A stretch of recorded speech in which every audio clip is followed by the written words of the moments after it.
So nagugutom tayo. Kailangan natin ng mahaba at matigas. Kakain tayo. May nakita ako doon. Teka lang. Bibili natin. Ayan na. Ito na.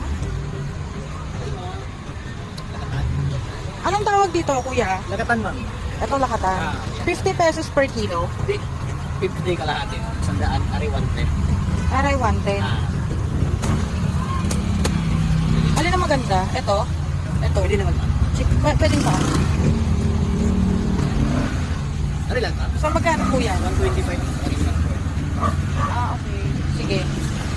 Bali 100 per kilo. Okay. So ayan, nakabili na tayo ng lakatan. And syempre kakainin natin. Pero wait lang. Sasakay muna ako. So ayan guys, ang tawag pala dito is lakatan. Iba pala yung tundan. So taste check tayo.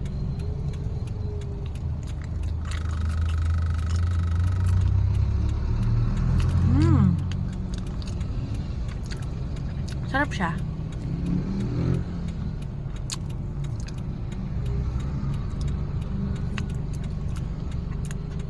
Ayoko kasi ng overripe.